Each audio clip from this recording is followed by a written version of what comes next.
Donc nous allons faire une petite vidéo sur la reprise de la marche, c'est-à-dire le moment où vous avez le droit de remettre le poids du corps sur la cheville en fonction de la consolidation de vos os. Donc ça peut s'appliquer à tout un tas d'opérations. Les plus fréquentes, c'est la ligamentoplastie de cheville, où à partir de la 2e, 3e semaine, on va vous autoriser à commencer à remettre du poids dessus.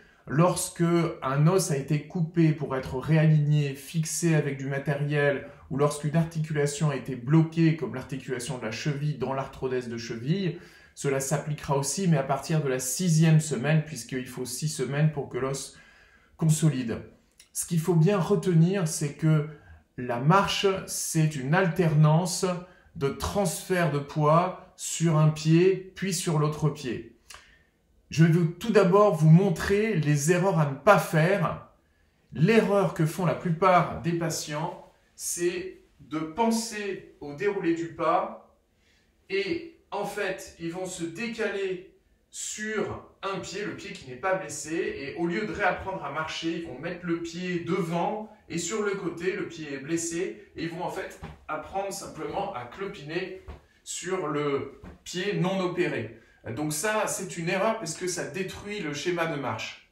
Ce qu'il faut faire avant même de souhaiter marcher, c'est de réapprendre à transférer son poids sur le pied qui a été opéré. Donc, pour ce faire, je vais vous montrer, il faut se mettre sur un support, par exemple sur la table de la cuisine, et je vais symboliser ce support avec mes mains. Et donc on débute en posant ses béquilles, et bien sûr on va avoir le poids, comme c'est ici le cas, j'ai le poids sur la jambe non opérée. Et en fait, je vais apprendre à remettre mon poids très progressivement sur le pied opéré. Donc il faut imaginer que j'ai un fil à plomb qui tombe, qui est vertical, et quand je regarde en bas, là, j'ai mon regard ici, et mon regard tombe sur le pied qui n'a pas été opéré. Et donc je vais imaginer que ce fil à plomb, je vais progressivement aller le mettre sur le pied qui a été opéré.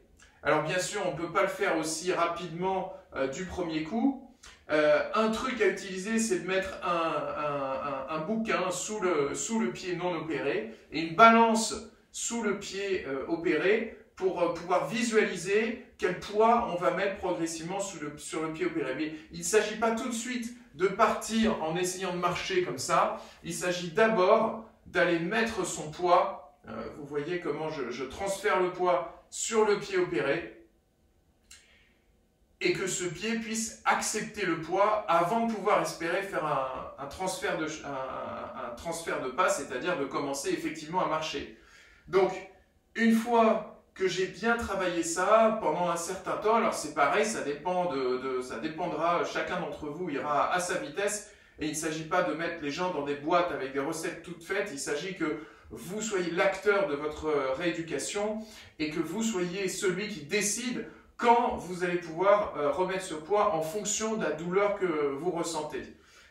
Donc c'est pareil que les mobilisations passives et les postures. La douleur que vous allez ressentir, elle est normale. Au début, il faut l'accepter. Il ne faut pas la dépasser, mais il faut quand même aller la chercher. Il faut souffler, prendre son temps, et cette douleur va s'estomper. Une fois qu'on a fait une petite séance, hop, on se relève, on dégourdit le pied opéré, et on reprend, on lui met un petit peu plus de poids dessus, et on cherche comme ça le point d'équilibre. Quand on en est au point où on sent qu'on a mis vraiment quasiment tout son poids sur ce pied opéré, et qu'on est capable quasiment de tenir en équilibre sur le pied opéré, c'est là qu'on peut faire son premier pas. Donc je répète, au départ, on a quasiment tout le poids sur le pied non opéré, on va mettre le poids sur le pied opéré, et quand on sent qu'on peut quasiment tenir en équilibre, c'est là qu'on peut faire un pas. Pour faire le premier pas, il ne s'agit pas de partir avec un grand pas comme ça, comme on a l'habitude. Il s'agit d'y aller progressivement. C'est-à-dire que quand j'ai mon poids sur le pied opéré, je vais simplement glisser d'un demi-pied vers l'avant, côté non opéré. Et là, je vais pouvoir transférer mon poids sur la jambe non opérée. Je vais pouvoir avancer le pied opéré, pareil d'un demi-pied. Et je vais pouvoir ensuite refaire cet exercice de remettre mon poids progressivement sur le pied opéré. Là, je peux glisser à nouveau en avant, et ainsi de suite. Et c'est comme ça qu'on reprend son équilibre et qu'on reprend à marcher.